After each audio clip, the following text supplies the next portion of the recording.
你有冇試過咁樣嘅感覺？無論點樣努力，生活總係覺得邊度唔對路，就好似成日都係逆流而上，明明好用力，卻仍然覺得徒勞無功。其實呢個可能係因為我哋忘記咗一個好重要嘅事實，我哋原本就有一個屬於自己嘅地方，一個充滿愛同平安嘅家園。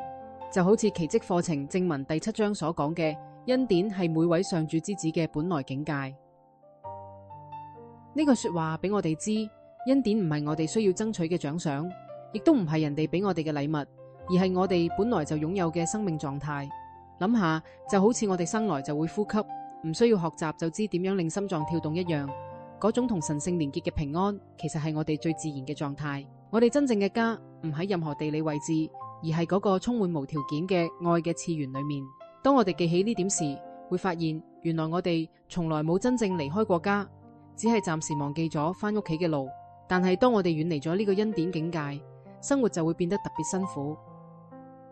就好似一條魚俾人放咗上陸地，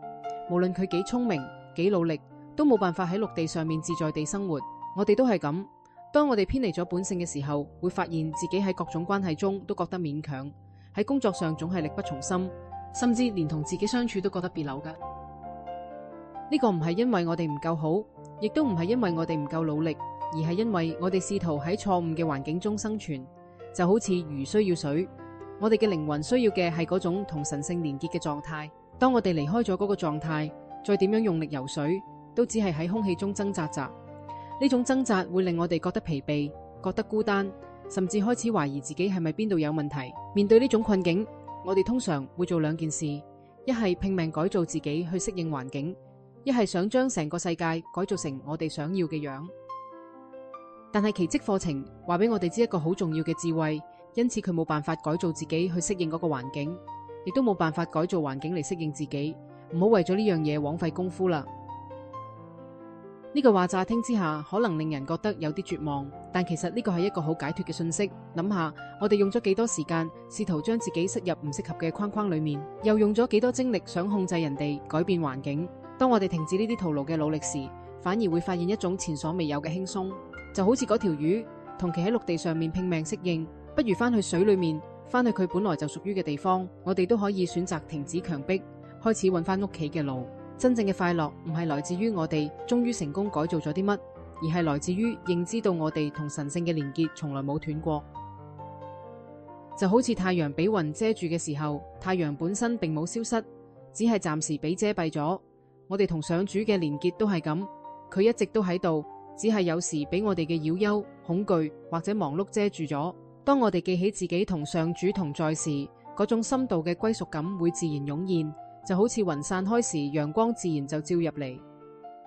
呢個時候，生活唔再係一場戰鬥，唔再係一連串需要征服嘅挑戰，而係一種自然嘅流動同展現。我哋會發現自己開始用唔同嘅眼光睇一切，困難變成咗成長嘅機會，關係變成咗愛嘅表達，甚至連日常嘅小事都充滿咗神聖嘅意義。呢個唔係因為外在環境改變咗，而係因為我哋翻咗去正確嘅觀點，翻咗去我哋本來就屬於嘅地方。喺呢個過程中，我哋會發現一個好靚嘅真相：我哋嘅價值唔係靠努力贏翻來嘅，亦都唔係靠成就證明嘅。我哋生命嘅尊貴係與生俱來嘅神聖禮物，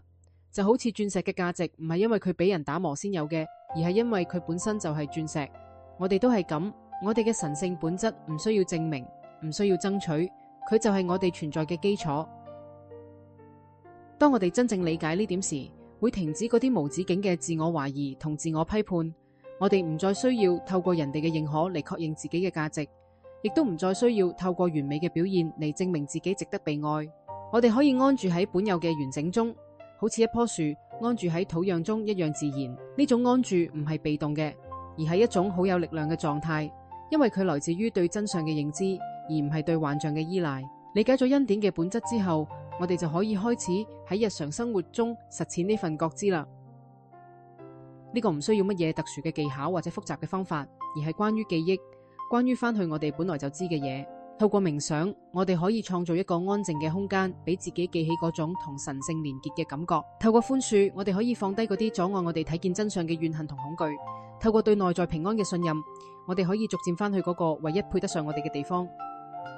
呢個係一個好溫柔嘅過程，唔需要強迫，唔需要急躁，就好似日出咁，當時間到咗，光明自然就會出現。我哋要做嘅就係保持開放，保持信任，容許自己慢慢記起嗰個一直喺度等我哋返屋企嘅地方。當我哋咁樣生活時，唔止係我哋自己得到咗平安，我哋嘅存在本身都會成為人哋返屋企路上嘅一盞明燈。願你喺接下嚟嘅日子裏面，揾返心靈嘅平靜同自由，記起你本有嘅神聖同完整。